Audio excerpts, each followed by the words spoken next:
છેલ્લે આપણે લાક્ષણિકતા જોઈએ. બધી લાક્ષણિકતાનો ઉપયોગ જે છે એ આપણે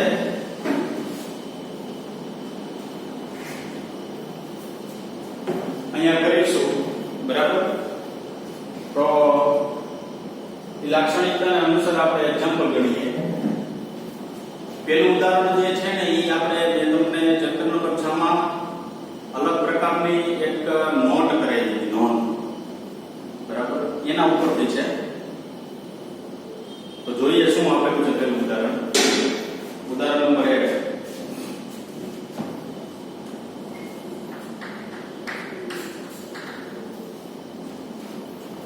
એક સમાંતર પ્લેટ કેપેસિટર કે જેની વર્તુળાકાર પ્લેટની ત્રિજ્યા 1 મીટર છે. સમાંતર પ્લેટ કેપેસિટર. સમાંતર પ્લેટ કેપેસિટર કોને કહેવાય? એટલે બે પ્લેટ એકબીજાને સમાંતર હોય, બે હરખી હોય.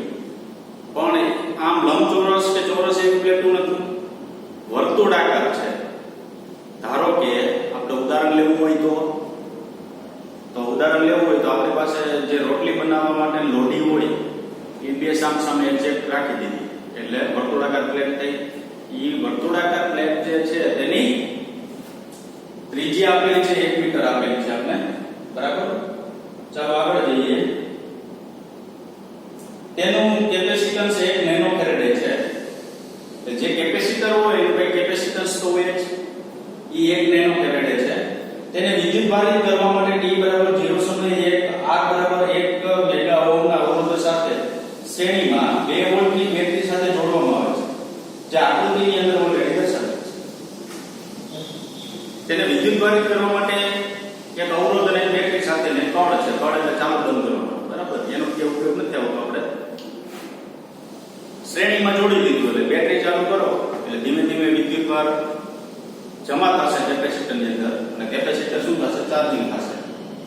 આગળ t 10⁻³ સેકન્ડ સમય બાદ પ્લેટના કેન્દ્ર અને પરિઘ વચ્ચેના મધ્ય બિંદુ p આગળ ચુંબકીય ક્ષેત્ર ગણો.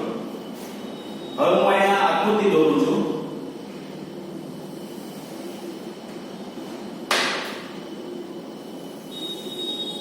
આનું મધ્ય બિંદુ ધારો કે આપણી પાસે કેટલું આપેલું છે રકમમાં? O. એટલે આ પ્લેટ જે છે ને એ કેપિટલ R 1 મીટર ની છે.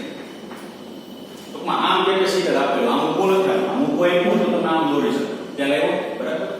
આમ આપેલું છે એટલે સાઈડમાંથી આમ દોરવાનું છે. એનું મધ્ય બિંદુ એટલે હવે શું કીધું એને? તમારે ચુંબકીય ક્ષેત્ર ક્યાં મેળવવાનું છે? t 10⁻³ સેકન્ડ સમય બાદ પ્લેટના કેન્દ્ર અને પરિઘ વચ્ચેના મધ્ય બિંદુ p. આ પરિઘ કહેવાય, આ પ્લેટનું કેન્દ્ર કહેવાય, એનું મધ્ય બિંદુ. એટલે એનો મતલબ એવો થયો અહીંથી સ્મોલ r 0.5 મીટર અંતર. એટલે અહીં ક્યાંક મધ્ય બિંદુ આવશે. બરાબર. અહીં ક્યાંક આવશે. ધારો કેટલું કે p બિંદુ.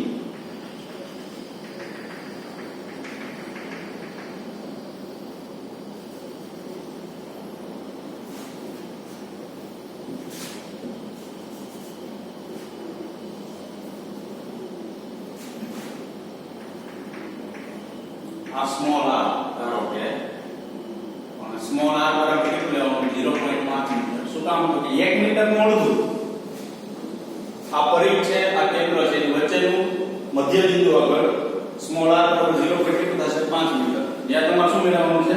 ચુંબકીય ક્ષેત્ર મેળવવાનું. અહીંયા હું આની સાથે આ બેટરી જોડેલી છે, જોડતો નથી, તમારે સમજી જવાનું. આની સાથે બેટરી જોડેલી છે, અવરોધ જોડેલો છે. ઓકે. ચાલો આગળ.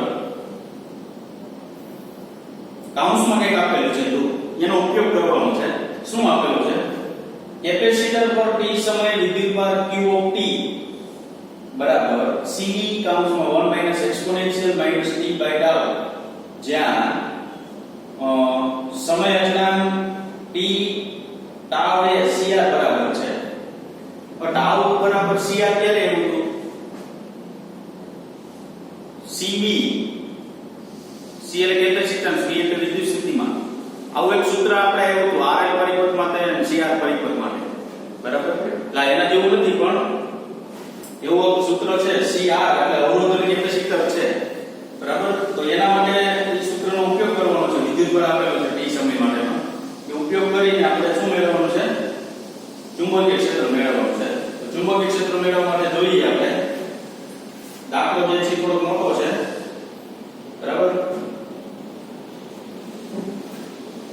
સમયે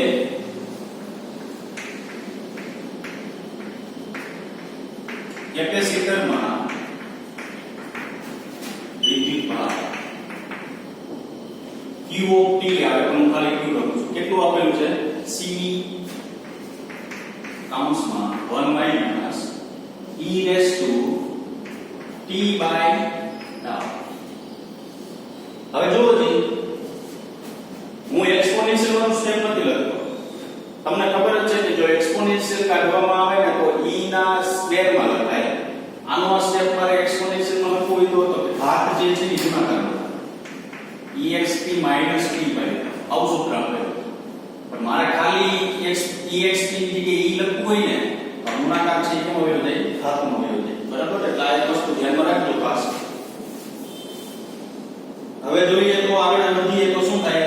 c ની અંદર ગુણી દો એટલે cb minus cb e raised to minus t by શું થાય?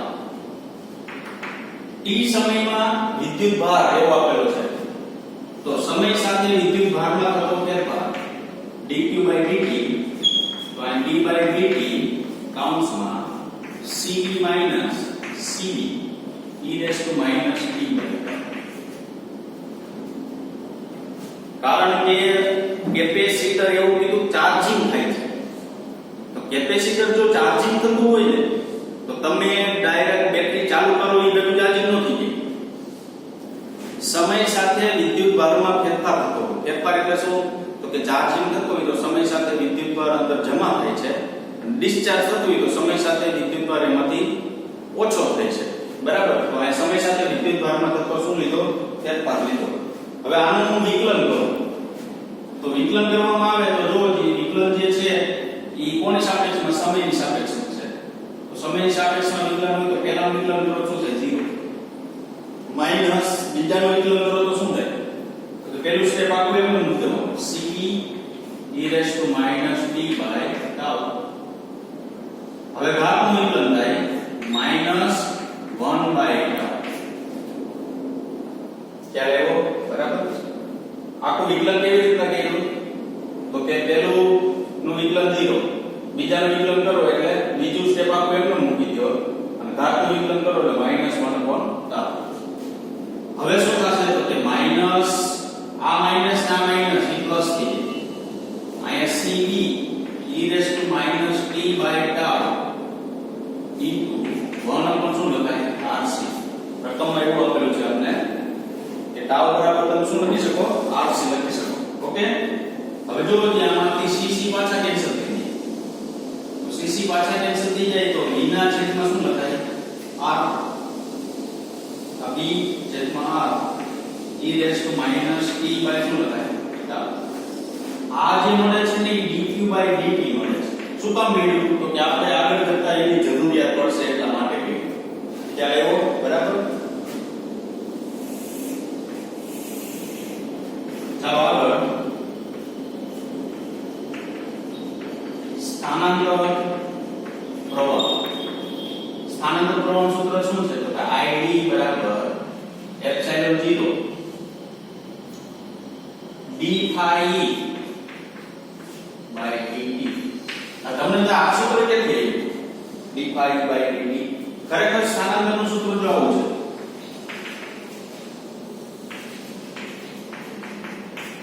છે આમ id બરાબર epsilon 0 a d by dt. હવે જો e into a તો પક્ષ લખાય i બરાબર e આવું તો હું આ કાઢી નાખું તો અહીંયા શું લખી શકું? pi.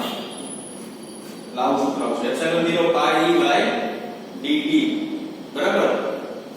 હવે આગળ જઈએ e નું સૂત્ર પાછું આવશે મને જો i બરાબર ની કિંમત મૂકું તો અહીંયા મારી પાસે id બરાબર શું થાય? તો epsilon 0 d by dt e into શું લખાય? d. એક વસ્તુ યાદ રાખજો, જે ઉદાહરણ આપ્યું છે કે ટેક્સ્ટમાં જે આપેલું છે ને એના કરતા મેં સાવ અલગ બનાવ્યું છે. બરાબર? એટલે તૈયારી જે કરજો બુકની અંદર આ ઉદાહરણ આ પ્રકારે લખી નાખો. કારણ કે તમે ટેક્સ્ટ બુકમાં ઉદાહરણ જોશો ને તો તમને એમાં કઈ ખબર પડશે નહીં. ત્યારે એવો? બરાબર?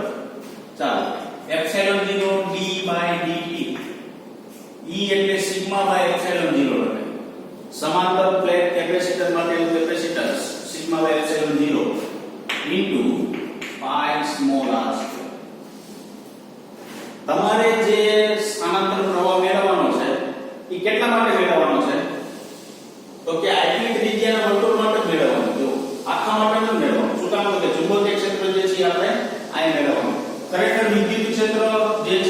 ભાગાકારમાં ઉત્પન્ન થતું જો પણ આપણે ભાગ કેટલો લેવાનો એટલું જ લેવાનું એટલે આપણે અહીં ક્ષેત્રફળ કેટલું લખ્યું sigma by epsilon 0 by r square તો આ એપ્સિલોન 0 કેન્સલ થઈ જાય સિગ્મા d બાય dt શું લખી શકાય by r square sigma d by dt by r square તો sigma d by dt by r square છે ઊંધો લખાય આ by r square d by dt sigma ની જગ્યાએ શું લખી શકાય q upon a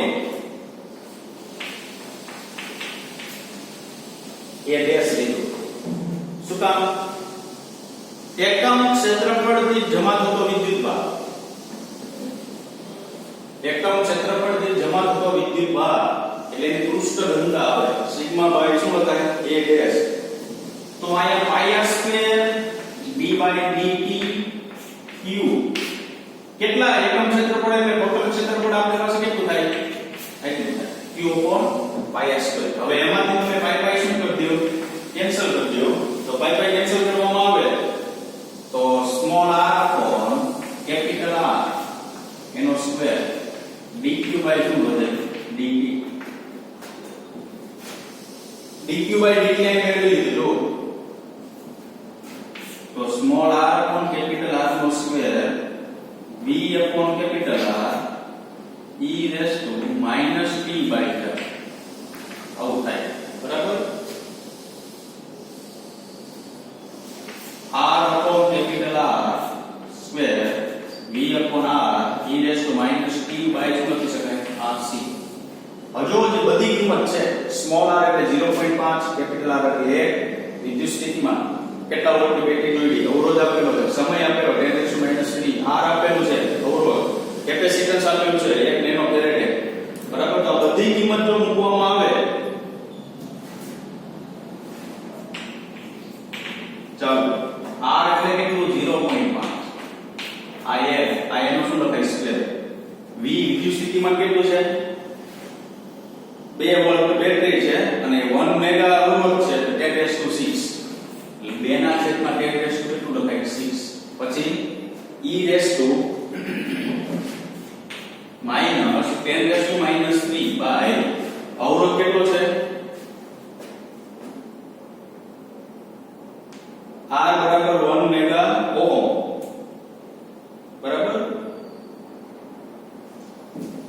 એટલે 10⁻² કેટલું લખાય 6 કેપેસિટન્સ છે 10⁻⁻⁹ શું કામ હે કારણ કે 1 નેનો ફેરેડ એવું આપેલું છે આ બધું સાદું રૂપ જો આપવામાં આવે તો 0.5 નો સ્ક્વેર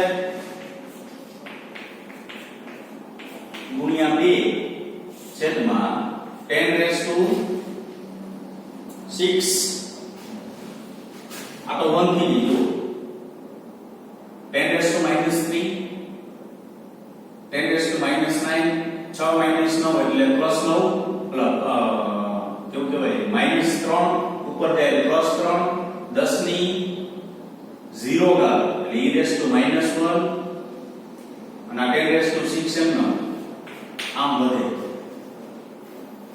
આ 0.5 નો સ્ક્વેર એમનો આ 2 એમનો 10 e રેસ ટુ -1 એમનો 10⁻⁶ એમનો તો 0.5 નો સ્ક્વેર આ 2 10⁻⁶ ગુણ્યા શું લખી શકાય e 0.5 નો સ્ક્વેર ગુણ્યા 2 છેદમાં 10⁻⁶ 2.71 2.71 આનું સાદું રૂપ જો આપવામાં આવે ને તો જવાબ તમને પ્રાપ્ત થશે 1.84 ગુણ્યા 10⁻⁷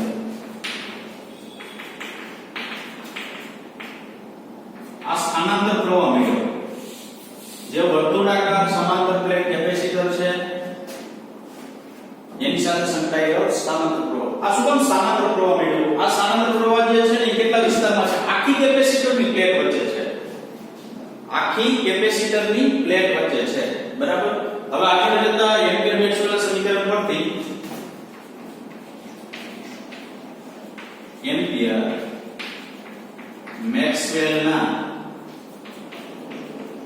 સમીકરણ પરથી શું છે close integration b vector dot dl vector બરાબર μ0 IC પ્લસ ID આવું છે. હવે આપણે જે ચુંબકીય ક્ષેત્ર મેળવ્યું છે એ કેટલા વિસ્તારમાં મેળવ્યું છે તો કે સ્મોલ r ત્રિજ્યાના વર્તુળ. એટલે અહીંયા લખી શકાય 2πr આયતા પરિઘ માટે અને μ0 અહીંયા ખાલી ID જ વધે. IC શું કામ કાઢી નાખ્યું તો કે તમને જો વહન પ્રવાહ તો કે આપેલો જ નથી. બેટરીમાંથી બહાર આવતો પ્રવાહ કેટલો છે એ આપણે આપેલો નથી એટલે આપણે ઉલ્લેખ નહીં કરીએ. બરાબર. તો બેટરીમાંથી આવતો પ્રવાહ નથી આપેલો તો વહન પ્રવાહ 0 તો μ0 ID એટલું વધશે ખાલી. હવે μ0 ID વધે તો હવે b ને કરતા કરી દો તો μ0 ID ના છેદમાં શું થઈ જાય 2πr કિંમત મૂકી દો બધી 4π 10⁻⁷ સ્થાનાંતર પ્રવાહ 1.84 10⁻⁷ છેદમાં 2πr એટલે 0.5. ચુંબકીય ક્ષેત્ર આપણને મળશે 7.36 × 10⁻14. અહીં લખું છું b બરાબર 7.36 10⁻14 રહેશે. બરાબર. આટલું ચુંબકીય ક્ષેત્ર જે છે એ આપણે પ્રાપ્ત થશે. ખ્યાલ આવ્યો? બરાબર. શું કીધું છે તો આવું એક સમીકરણ આપ્યું છે. સમીકરણ ઉપરથી વિદ્યુત ભારનો ફેરફાર મેળવી લીધો. શું કામ ફેરફાર મેળવ્યો તો કે સ્થાનાંતર પ્રવાહ જોતો. સ્થાનાંતર પ્રવાહ મેળવવા માટે શું કર્યું? એપ્સિલોન 0 ની થાય બાય dt નો ઉપયોગ કર્યો અને એના ઉપરથી ચુંબકીય ક્ષેત્ર આવી રીતના મળે. અહીંયા ID ની કિંમત મૂકી દીધી એટલે આ બધી પ્રોસેસ કરી નાખી. હવે ધારો કે આનો દાખલો પૂછે ને ડાયરેક્ટ એમ કહે કે સ્થાનાંતર પ્રવાહ રકમમાં કઈ જાય એટલો આપેલો છે તો આ આગળ ચુંબકીય ક્ષેત્ર કેટલું થાય એટલો દાખલો આવે. ખ્યાલ આવે? બરાબર. એટલે દાખલો જે છે થોડોક લેન્ધી છે પણ દાખલો જે છે સાવ કેવો છે સહેલો છે. બરાબર. એક નોંધ છે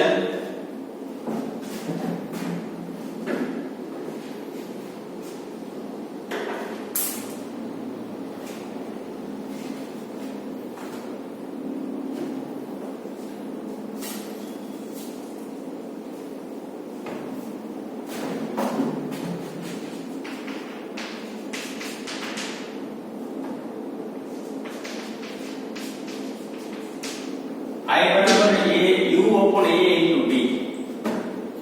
વિદ્યુત ચુંબકીય તરંગ જે છે એ તીવ્રતાનું સૂત્ર છે. બરાબર. એકમ ક્ષેત્રફળ દીઠ એકમ સમયમાં ઉત્સર્જાતી વિદ્યુત ચુંબકીય ઊર્જા ને એની શું કહેવામાં આવે છે તીવ્રતા કહેવામાં આવે છે. I બરાબર u upon a into t. આગળ I બરાબર rho c પ્રમાણે epsilon 0 e square rms into c.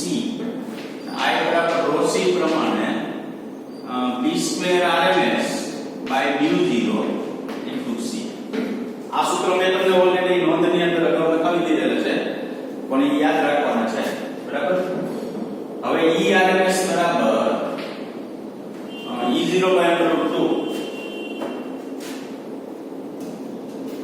જે ચેપ્ટર નંબર 7 ની અંદર આવી છે એના ઉપરથી e0 બરાબર √2 erms brms બરાબર b0 by √2 b0 √2 brms.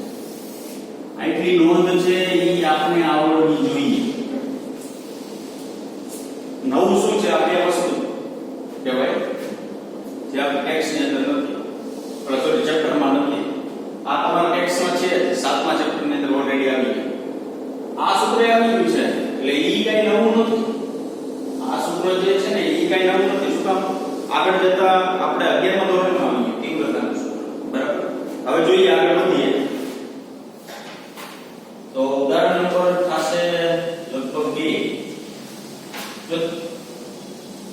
બધા ઉદાહરણમાં ધ્યાન નહીં રાખવાનું છે. એમાં જે આપ્યું ને એ પ્રમાણે ગણતરી નથી કરવાની. નહીતર એમાં તમને કઈ ખબર નહીં પડે. એમાં નહીતર થિયરી જ આપેલી છે. બરાબર. તો થિયરી વધારે આપેલી છે તો આપણે શું લખવું કે ખબર ન પડે. પણ હું આ જે દાખલો જે આ ગણું છું ને એ પ્રમાણે તમે ગણતરી કરજો એટલે તમારે કે વાંધો નહીં આવે. બરાબર. ઉદાહરણ નંબર છે 2. શું છે ઉદાહરણ જોઈએ તે એક 25 મેગાહર્ટ્ઝ આવૃત્તિ ધરાવતું સમતલ વિદ્યુત ચુંબકીય તરંગ મુક્ત અવકાશમાં x દિશામાં ગતિ કરે છે. એક વિદ્યુત ચુંબકીય તરંગ જે છે ને એ મુક્ત અવકાશ એટલે શૂન્ય અવકાશમાં x ની દિશામાં ગતિ કરે છે. એટલે એના પ્રસરણની દિશા કઈ થઈ x.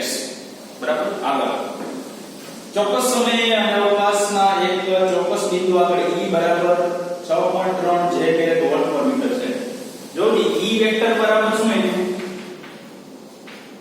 6.3 j કેરેટ વોલ્ટ પર મીટર.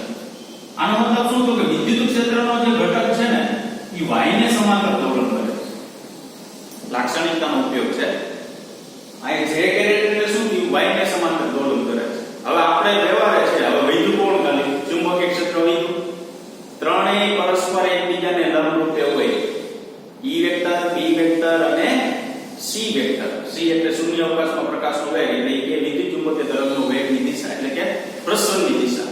તો પ્રસરણની દિશા તમને એવું કીધું x ની દિશામાં. વિદ્યુત ક્ષેત્ર એવું કીધું y ની દિશામાં. તો ચુંબકીય ક્ષેત્ર કેમાં હોય z માં જ હોય. ત્રણેય વસ્તુની અંદર કોઈ પણ બે વસ્તુ ક્યારે એક દિશામાં નથી આવતી. ત્યારે એવો ત્રણેય પરસ્પર એકબીજાને કેવું છે લંબરૂપે છે.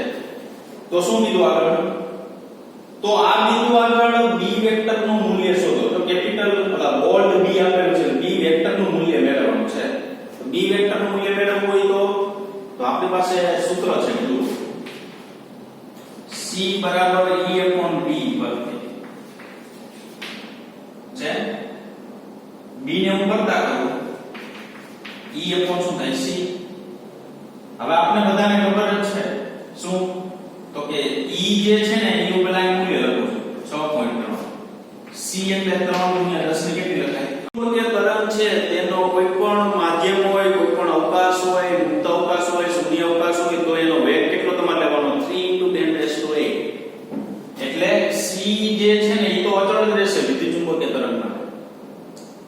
કોઈ પણ માધ્યમમાં ઝડપ જે છે 3 × 10⁸ જ લેવાની. તો એનો મતલબ એવો કે માધ્યમ કોઈ પણ હોય વિદ્યુત ચુંબકીય તરંગ એ કોઈ પણ હોય એની ઝડપ કેવી રહેશે અચળ. ધારો કે તમે દ્રશ્ય પ્રકાશ લ્યો અલ્ટ્રાવાયોલેટ લ્યો બે વિદ્યુત ચુંબકીય તરંગ જ છે. અલગ અલગ વિદ્યુત ચુંબકીય તરંગ થયા બે અલગ અલગ માધ્યમમાંથી પસાર થાય છે. પછી હવે એવું કે એનો વેગ કેટલો તો કે c જેટલો છે. ઓકે ચાલો આનું સાદું રૂપ આપો એટલે 2 પોઈન્ટ લગભગ 1 × 10⁻8 ઘાત એટલો આવે છે. હવે હું આયા છે b વેક્ટર લખું છું. જો તો મારે 2.1 × 10⁻8 ઘાત k કેરેટ ટેસ્લા. જો જવાબ તમારો છે ને અહીંયા પૂરો નથી જતો. આ 2.1 × 10⁻8 ઘાત ટેસ્લા મેળવવા જવાબ તમારો જે છે ને અહીંયા દિશા દર્શાવવાની કીધી ત્યાં પૂરો થાય છે. તો અહીં દિશા તમે દર્શાવી દીધી. જો અહીં જવાબ ચાલે તમારો. શું કામે ચાલે તો કે તમને ડાયરેક્ટ ખબર પડી કે તમને એવું કીધું કે પ્રસરણની દિશા x ની દિશામાં છે. એટલે આ કેમાં છે પ્રસરણની દિશા x માં આ y માં છે. તો વૈદ્યુત કેમાં હોય હંમેશા z માં હોય. હવે મારે આની ગણતરી કરવી હોય તો મારી પાસે આમ છે c વેક્ટર બરાબર e vector cross b vector. છેલ્લી લાક્ષણિકતા છે e vector cross b vector જે છે ને એ શું દર્શાવે છે તો કે વિદ્યુત ચુંબકીય તરંગના પ્રસરણની દિશા દર્શાવે છે. વિદ્યુત ચુંબકીય તરંગના પ્રસરણની દિશા દર્શાવવું હોય તો મને રકમની અંદરથી કેટલી ખબર પડી તો કે I ખબર પડી I કેરેટ છે. મને આ j કેરેટ ઈ આપેલું છે આ ક્રોસ. હું અહીં શું લખું તો અહીંયા I આપે. હું અહીં શું લખું તો અહીં શું આવે I આવે. તો અહીંયા k લખું તો જ આવે j ક્રોસ k તો ત્યાં શું આવે I. તો આ બે વસ્તુ તમને રકમ આપેલી છે તો આ તમે કેમાં લખી શકો k કેરેટ ની અંદર તમે લખી શકો. તો આ લખું લખવાનું ચુંબકીય ક્ષેત્ર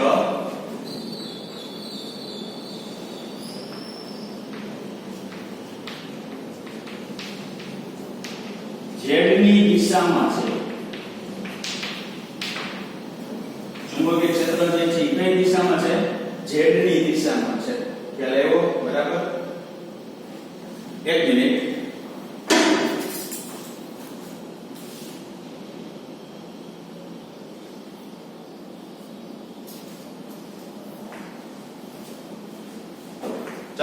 જઈએ તો ઉદાહરણ નંબર છે 3.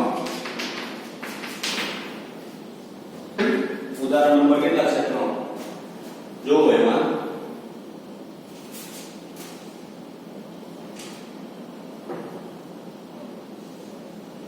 એક સમતલ વિદ્યુત ચુંબકીય તરંગનું ચુંબકીય ક્ષેત્ર By બરાબર 2 × 10⁻⁷ sin 0.5 × 10⁻³ x 1/5 × 10⁻11 tesla t tesla સૂત્ર વડે આપવામાં આવે છે. તો તરંગની તરંગલંબાઈ અને આવૃત્તિ કેટલી હશે? વિદ્યુત ક્ષેત્ર માટે સમીકરણ લખો. ચુંબકીય ક્ષેત્ર માટે સમીકરણ આપેલું છે. કોના માટે લખવાનું છે? વિદ્યુત ક્ષેત્ર માટે સમીકરણ લખવાનું. ચુંબકીય ક્ષેત્ર માટે સમીકરણ શું આપેલું છે જોઈએ. By બરાબર 2 × 10⁻⁷ sin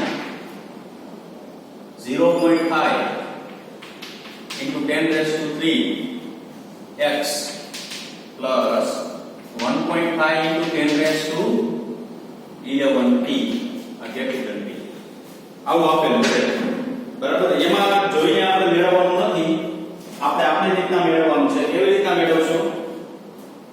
હવે આ સમીકરણ જે છે ને P બરાબર B0 sin kx plus omega t સાથે સરખાવતા B બરાબર B0 sin kx plus omega t સાથે સરખાવતા. જો જે આપણી પાસે B0 મળી ગયું, મહત્તમ ચુંબકીય ક્ષેત્ર કેટલું? 2 × 10⁻⁷.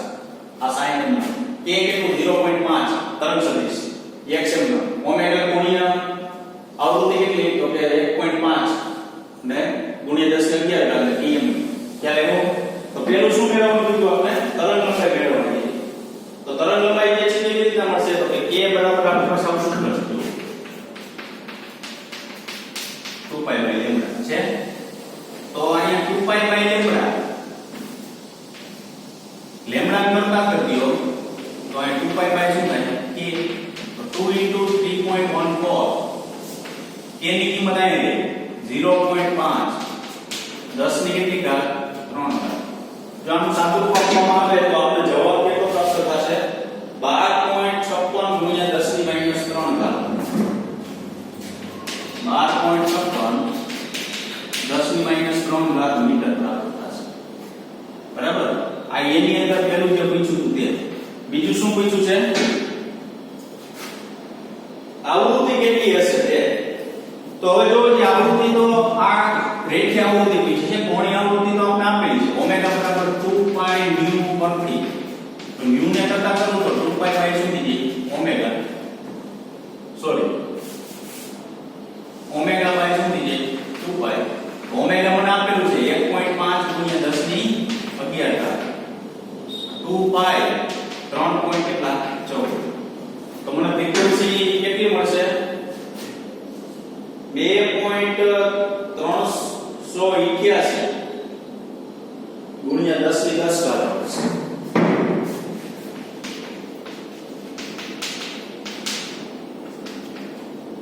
હવે હું આ 23.88 10⁹ ઘાત લખી શકું એટલે ગીગાહર્ટ્ઝ. બરાબર. ચાલો આ પેલું પૂરું. તમને શું પૂછ્યું હતું? આ સમીકરણ ઉપરથી આ સમીકરણને આની સાથે સરખાઈ દીધો. તમને શું પૂછ્યું? લેમ્બડા મેળવવાનો, આવૃત્તિ મેળવો. લેમ્બડા માટે સૂત્ર k હોય 2π તો છે, ઓમેગા હોય 2π અચળ શું મળે? ન્યુ મળશે. બરાબર. એટલે આપણે 23.88 આવશે. બીજું હવે એવું પૂછ્યું છે વિદ્યુત ક્ષેત્રનું સમીકરણ મેળવો. વિદ્યુત ક્ષેત્રનું સમીકરણ મેળવવા માટે શું કરશો? તો કે આપણી પાસે વિદ્યુત ક્ષેત્ર સમીકરણ જો આવું થાય Ez = B0 sorry E0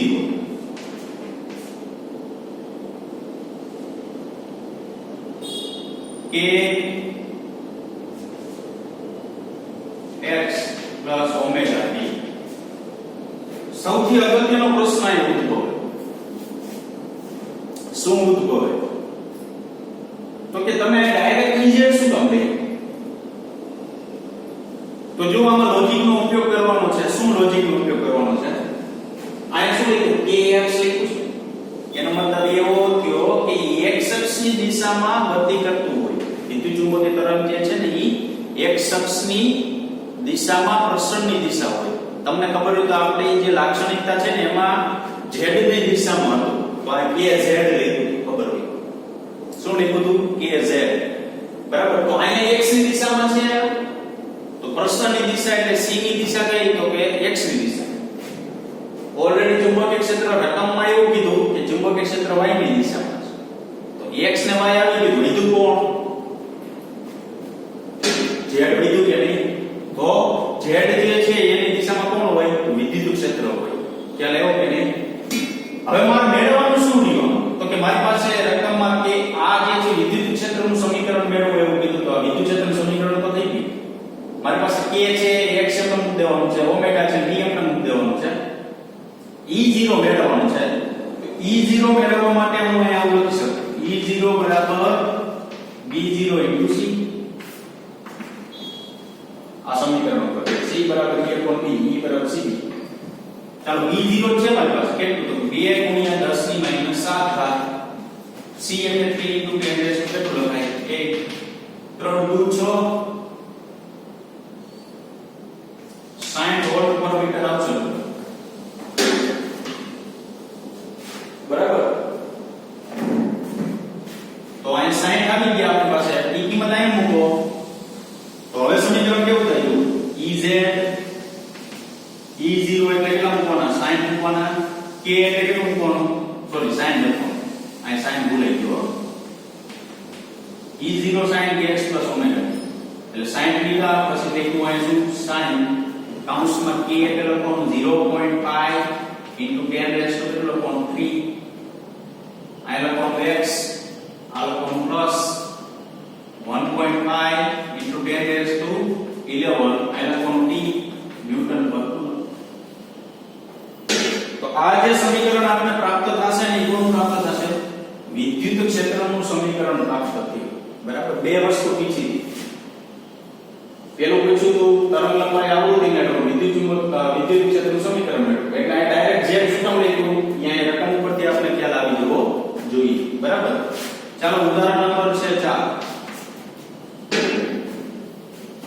શું છે 18 વોલ્ટ પર સેન્ટીમીટર સ્ક્વેર જેટલું ઉર્જા પક્ષ ધરાવતો પ્રકાશ એક પરાવર્તનીય સપાટી પર લંબરૂપે આપત થાય છે જો આ સપાટીનું ક્ષેત્રફળ 20 સેન્ટીમીટર સ્ક્વેર હોય તો 30 મિનિટ જેટલા સમયગાળા માટે સપાટી પર લાગતું સરેરાશ બળ શોધો આપને ખબર હોય તો કે કોઈ પણ વિકિરણ જે છે કોઈ સપાટી ઉપર આપત થાય એટલે શું ઉત્પન્ન કરે દબાણ ઉત્પન્ન કરે બરાબર આ જે દબાણ ઉત્પન્ન કરે છે એટલે તો કે સપાટીને કઈ વેગમાન મળશે તો આ એવું કીધું દબાણ ઉત્પન્ન કરે છે તો કઈ બળ લાગતું દબાણ એટલે એકમ ક્ષેત્રફળ દીઠ લાગતું બળ એટલે દી લોકો શું કીધું આટલું ક્ષેત્રફળમાં આટલા મિનિટ પ્રકાશ સતત પડતો હોય તો કેટલું બળ લાગે બળ એટલે એકમ ક્ષેત્રફળ લાગતું દબાણ તો આ મેળવવા માટે આપણે શું કરશું તો કે બળનો આઘાત આપણી પાસે સૂત્ર છે P બરાબર F * T આવું સૂત્ર છે બળનો આઘાત જે છે સૂત્ર શું છે P બરાબર F * T હવે તીવ્રતા I બરાબર શું છે U / A * T કારણ કે સમય આપેલો છે ક્ષેત્રફળ આપેલું છે વિકિરણ ઊર્જા આપેલી છે શું મળે તીવ્રતા એકમ ક્ષેત્રફળ એટલે એકમ સમયમાં ઉત્સર્જાતી વિકિરણ ઊર્જા બરાબર હવે વેગમાનનું સૂત્ર છે P બરાબર U / C સંપૂર્ણ જો એનું શું થતું હોય શોષણ થતું હોય તો સોરી સંપૂર્ણ એનું પરાવર્તન થતું હોય અપરાવર્તનીય સપાટી છે હા બરાબર જોજો આપણે બે સૂત્ર વાપરી હતા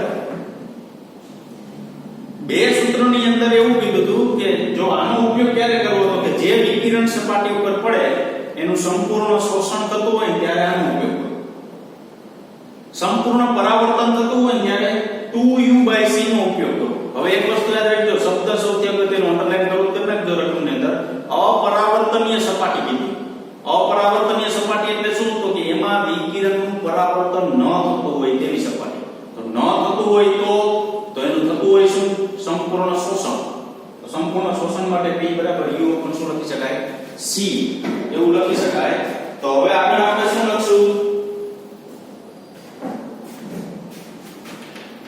ft આ p ની કિંમત ની ft u બરાબર u બરાબર લખાય I a t અને બાજુ લખાય c અને dt કેન્સલ થઈ ગયા બળ બરાબર શું થયું I a by c I એટલે તીવ્રતા કેટલી આપેલી છે 18 વોટ પર સેન્ટીમીટર સ્ક્વેર 18 ગુણ્યા 10 ની 4 ઘાત થાય સેન્ટીમીટર સ્ક્વેર છેદમાં છે -2 છેદમાં સ્ક્વેર -4 ઉપર જાય +4 પછી શું આપેલું છે ક્ષેત્રફળ આપેલું છે કેટલું 20 સેન્ટીમીટર સ્ક્વેર 20 ગુણ્યા 10 ની -4 ઘાત 20 ગુણ્યા 10 ની -4 ઘાત છેદમાં 3 × 10 કેટલું આપેલું છે 8 તો અહીં તમને બળ કેટલું પ્રાપ્ત થશે 12 ગુણ્યા 10 ની -7 ઘાત મીટર જો ખૂબ જ સૂક્ષ્મ માઈનસમાં બળ એટલે જ અહીંયા એક વિધાન એવું લખેલું હતું કે સૂર્યપ્રકાશમાં તમારી હથેળી નાખો તો વિકિરણ તમારી હથેળી ઉપર પડે છે પણ તમે બળ અનુભવી શકતા નથી શું કામ તો કે બળ જે છે એ ખૂબ જ કેવું હોય છે સૂક્ષ્મ બળ હોય છે સૂક્ષ્મ બળ જે છે એ આપણે અનુભવી શકતા નથી ખ્યાલ આવ્યો કે નહીં બરાબર ચાલો આગળ વધીએ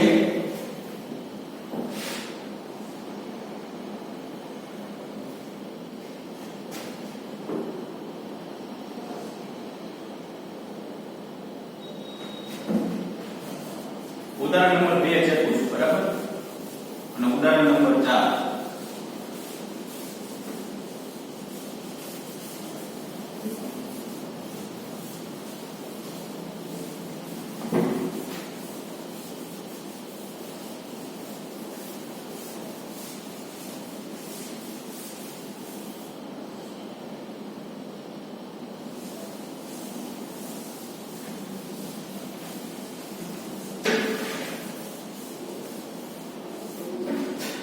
ચાલો ઉદાહરણ નંબર છે 5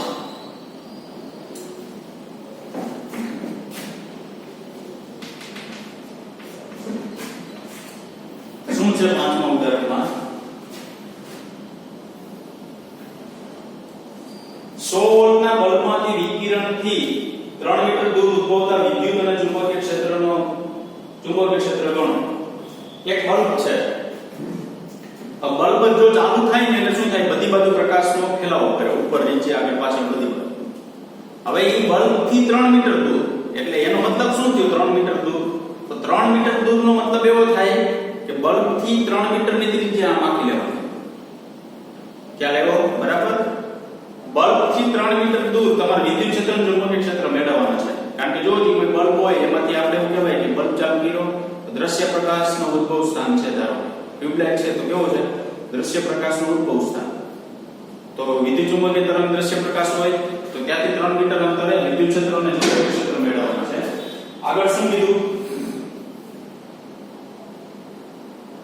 બલ્બની કાર્યક્ષમતા 2.5% છે અને તે બિંદુવત ઉદ્ગમ છે તે ધારો કાર્યક્ષમતા 2.5% છે કેવું કીધું બરાબર આ પ્રકારના દાખલા જે છે એ આપણે આગળ વિકિરણનો દ્વૈત સ્વભાવની અંદર બહુ વધુ પ્રમાણમાં આવશે કાર્યક્ષમતા શું છે એ જો તમને ન ખબર હોય બરાબર તો ત્યાં વધારે ડિટેલ આવશે બાકી તો લગભગ તો ખબર હશે બધાને પછી શું કીધું તો તે બિંદુઓ ઉદ્ગમ છે તેમ ધારો વિદ્યુત ક્ષેત્ર ચુંબકીય ક્ષેત્રના ઘટક મેળવવાના છે તો સૌપ્રથમ આપણે શું લખી શકીએ તો કે આપણી પાસે આવું એક સૂત્ર છે જો I બરાબર u upon a બરાબર હવે આપને ખબર છે કે એકમ સમયમાં ઉત્સર્જાતી ઊર્જા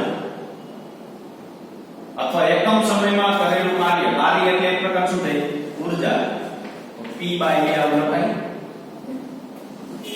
u by t તમે આમ લખો w by t બરાબર p w એટલે કાર્ય ઊર્જા u by t u by a sorry u by t બરાબર p અને છેદમાં શું લખ્યું a એટલે p by શું લખી શકાય a એવું લખી શકાય તો હવે જો કે આપણી પાસે કાર્યક્ષમતા એટલે પાવર થાય બરાબર તો 2 પોઈન્ટ કેટલો આપેલો છે 5% I બરાબર 2 પોઈન્ટ કેટલો આપેલો છે 5% છેદમાં ક્ષેત્રફળ કેટલું આપેલું છે 4 pi r² થાય બધી બાજુ જો આમ આખું થશે તો તો ક્ષેત્રફળ કેટલું થાય 4 પાઈ r સ્ક્વેર ગુણ્યા 100 શું કામ 100 કારણ કે જો 100 વોલ્ટના બલ્બમાંથી વિકિરણની ઉર્જા પૂછી છે બરાબર એટલે એ પાવર એટલે વોટ કીધું છે તમને 100 વોટ એટલે આ પાવર થયો એની કાર્યક્ષમતા 2.5 એટલે 2.5 જેટલું કાર્ય કરે છે એટલે ટૂંકમાં 100% એ 100 તો 25% એ કેટલા અથવા એવું કેવું હોય તો એકમ ક્ષેત્રફળ માટે 100 પાવર 2.5 જે છે એની કાર્યક્ષમતા કેટલી બરાબર એટલે ટૂંકમાં જે છે ને આ 100 ના 2.5 જેટલું એ કાર્ય કરે છે તો I બરાબર આપણે કેટલું પ્રાપ્ત થશે 2.5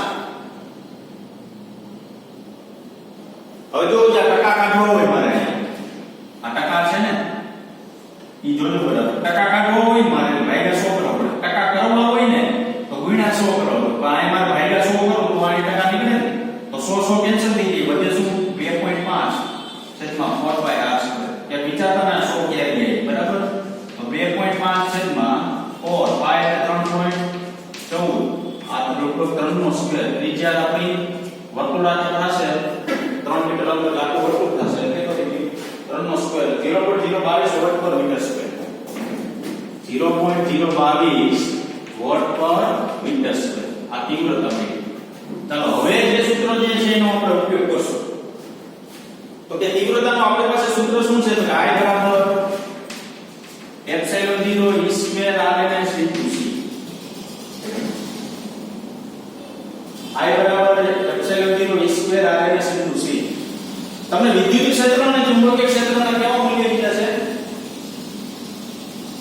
વિદ્યુત ક્ષેત્ર અને ચુંબકીય ક્ષેત્ર ગણો તો વિદ્યુત ક્ષેત્ર અને ચુંબકીય ક્ષેત્ર ગણવા માટે પહેલા તો ERMS BRMS આપણી પાસે હોવું જોઈએ હું અહીંયા ERMS ને કરતા કરું તો અંદર રૂપમાં શું થાય I on epsilon 0 c તીવ્રતા તમારી પાસે છે 0.022 epsilon 0 8.85 into 10 raised to minus 12 અને 3 into 10 raised to કેટલું લખાય 8 આનું સાદુરૂપ જો આપી દઉં તો એનું સાદુરૂપ મને મળશે 2.9 વોલ્ટ પર મીટર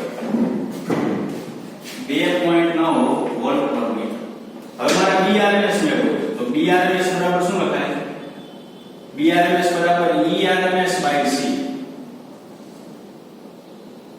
તો ERMS 2.9 c એટલે 3 ગુણ્યા 10 ની 8 ઘાત એપ્રોક્સિમેટલી 10 raised to minus 8 જેવું લખાય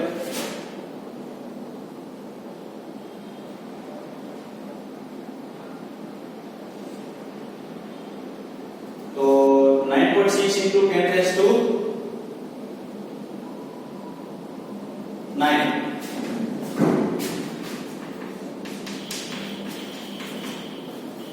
રોજ એ છે ને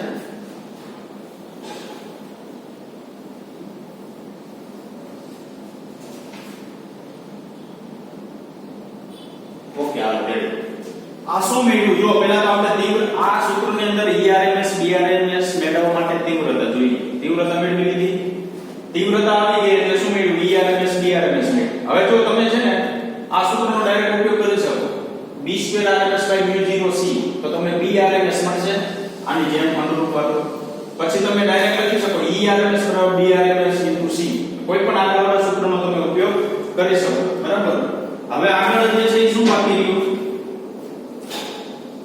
મહત્તમ વિદ્યુત ક્ષેત્ર અને મહત્તમ ચુંબકીય ક્ષેત્ર તો જો વિદ્યુત ક્ષેત્ર માટે E0 મેળવવા √2 શું લખાય ERMS ચાલો √2 ERMS કેટલું છે 2.9 આનો જવાબ જે મળશે એ તમને કેટલો મળશે 4.1 ન્યૂટન પર કુલમ ચાલો આગળ જઈએ B0 મેળવવાનું છે તો √2 BRMS √2 9.6 into 10 raised to minus 9 તો એનો જવાબ જે છે આપણે કેટલો મળશે 13.57 ગુણ્યા 10 ની માઈનસ 9 13.57 ગુણ્યા 10 ની માઈનસ 9 ઘાત રહેશે ઓકે શું કીધું તો કે આપણે બલ્બ બલ્બ આપેલો છે, બલ્બથી 3 મીટર અંતરે આપણે ચુંબકીય ક્ષેત્ર વિદ્યુત ક્ષેત્ર મેળવવાના છે. તો ચુંબકીય ક્ષેત્ર વિદ્યુત ક્ષેત્ર મેળવવા માટે શું કર્યું? તો કે U/T બરાબર પાવરના છેદમાં ક્ષેત્રફળ લખાય. 100% ના 2.5% કાર્યક્ષમતા ધરાવે છે. આવો 100 વોલ્ટ તો છે 2.5%. આ 4 પાઈ શું થઈ ગયું? r square. તો I બરાબર 2.5 ના છેદમાં 4 પાઈ શું થઈ ગયું? r square. કિંમત મૂકી દો એટલે તીવ્રતા પ્રાપ્ત થઈ 0.022. હવે જે સૂત્રનો ઉપયોગ કરવાનો છે તીવ્રતા ઉપરથી ERMS BRMS મળે આ સૂત્ર. જો આટલો દાખલો કેવો છે ખબર છે? આમે નોંધ લીધી એના ઉપર કે જ્યારે ક્યાંય ટેક્સ્ટ બુક ની અંદર આ સૂત્ર આપેલા નથી પણ એ સૂત્રનો શું થયો ઉપયોગ બધી જગ્યાએ થયો.